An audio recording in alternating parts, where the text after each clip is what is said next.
নতুনভাবে Cooch Behar এমজেন medical college ও হাসপাতালে চালু হলো বিনামূল্যে ডায়ালিসিস পরিষেবা। মঙ্গলবার 15টি শয্যা বিশিষ্ট এই ডায়ালিসিস ইউনিটের উদ্বোধনী অনুষ্ঠানে উপস্থিত ছিলেন নতুনবাবু উন্নয়ন মন্ত্রী উদয়ন গুহ, কোচবিহার এমজেন মেডিকেল কলেজ হাসপাতালের অধ্যক্ষ ডক্টর নির্মল চন্দ্র মণ্ডল, এমএসভিপি ডক্টর সৌরদীপ রায়, কোচবিহার জেলা পুলিশ সুপার দ্যুতিমান ভট্টাচার্য, কোচবিহার জেলা পরিষদের সভাধিপতি সুবিতা বর্মন, কোচবিহার রোগী কল্যাণ সমিতির অন্যতম সদস্য অভিজিৎ ভৌমিক প্রমুখ। পশ্চিমবঙ্গ সরকার এবং ইউনিট অফ এসক্যাগ সঞ্জীবনী পাইথ উদ্যোগে পিপিপি মডেলে এই পরিষেবা দেওয়া হবে ডায়ালিসিস রোগীদের। রাজ্যের মুখ্যমন্ত্রীর উদ্যোগকে স্বাগত জানিয়ে এদিন কোচবিহার এমজেন মেডিকেল কলেজ ও হাসপাতালের অধ্যক্ষ ডক্টর নির্মল চন্দ্র মণ্ডল জানিয়েছেন, এই ডায়ালিসিস ইউনিট খোলার কারণে উপকৃত হবে রোগীরা। এই উদ্যোগ সফল হবে বলে আশা প্রকাশ করেছেন তিনি। শুভ উদ্বোধন হচ্ছেন, উদ্বোধন করছেন এবং উন্নয়ন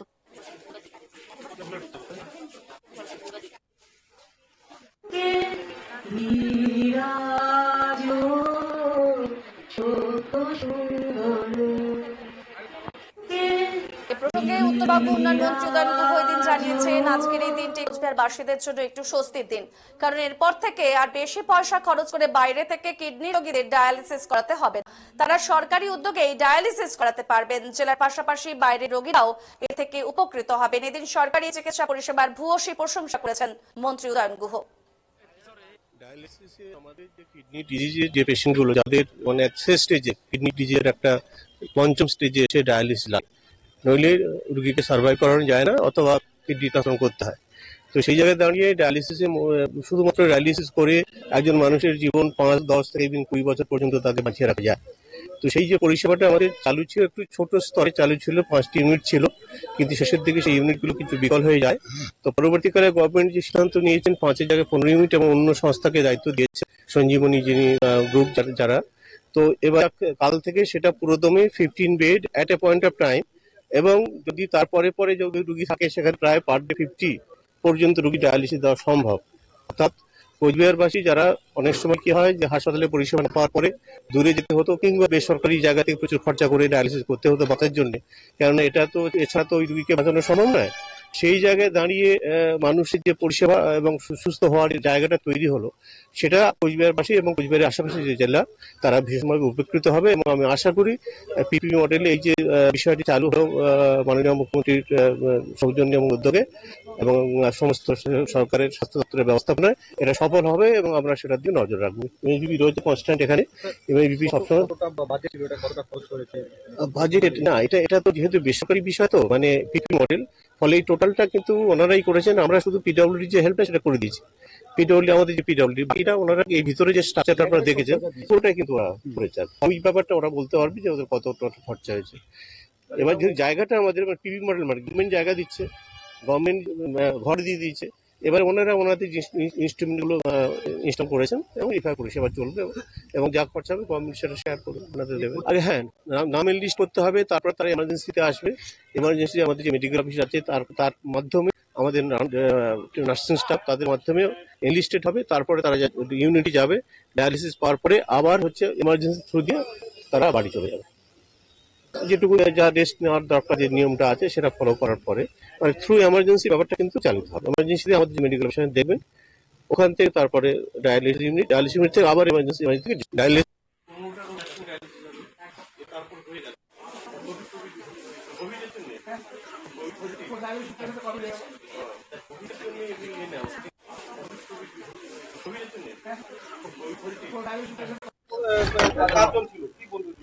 এটা তো আমাদের কুচবিহারের পক্ষে আজকে খুব মানে এটা তো খুব একটা খুশির হয় না যে যারা ডায়ালিসিস নিতে নেয় তাদের সেটা খুব একটা খুশির ব্যাপার না, কিন্তু এটা বলবো যে এটা আমাদের কাছে একটা স্বস্তির দিন যে আমাদের এই জেলার পেশেন্টদের কষ্ট করে আর বাইরে ডায়ালিসিসের জন্য যেতে হবে না বা প্রাইভেট কোনো অর্গানাইজেশনে গিয়ে বেশি পয়সা খরচ করে ডায়ালিসিস করা।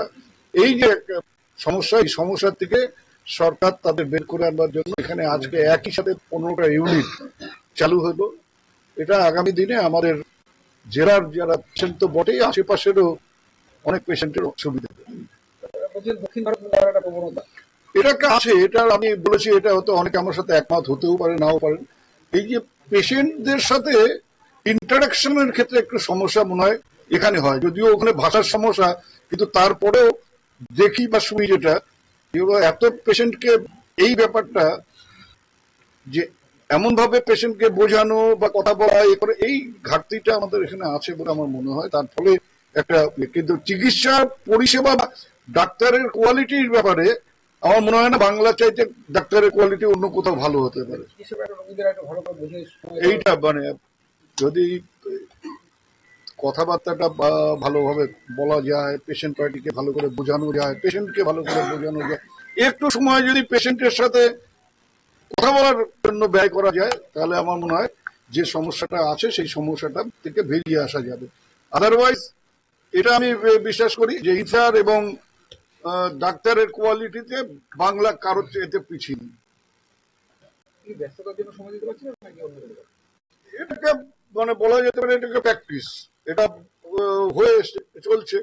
এবার সেই জায়গার থেকে বেরিয়ে আসতে গেলে আবার একটা নতুন চিন্তা ভাবনাকে সামনে নিয়ে আসতে হবে। দিনহাটায় আপনি রেফারের ক্ষেত্রে বিশেষভাবে নজর রাখেন, কোচবিহারের প্রয়োজন রয়েছে বলে মনে হয়? সব জায়গাতেই প্রয়োজন আছে, আমাদের সরকার এই ব্যাপারে সচেতন। আর আমি বলছি যে এটাকে নিচু লেভেলেও আমাদের নিয়ে ইয়ে করতে হবে, যে জনপ্রতিনিধি যারা আছেন, প্রশাসনের সাথে যারা যুক্ত আছেন এই হাসপাতালগুলোতে। আর এটা কখনো হতে পারে না যে কুচবিহারে কোনো নার্সিং হোম বা প্রাইভেট হসপিটাল কুচবিহার এই এমজেএন হসপিটালের চাইতে তার ইনফ্রাস্ট্রাকচার ভালো, এটা কেউ মানবে না, কেউ। আমার দিনহাটাতেও, দিনহাটা হাসপাতালে যে চিকিৎসা পরিষেবা পাওয়া যায়, দিনহাটার 4টে নার্সিং হোমে কোনো 4টে একসাথে যোগ করলেও দিনহাটার হসপিটালের চাইতে ভালো পরিষেবা দিতে পারবে না।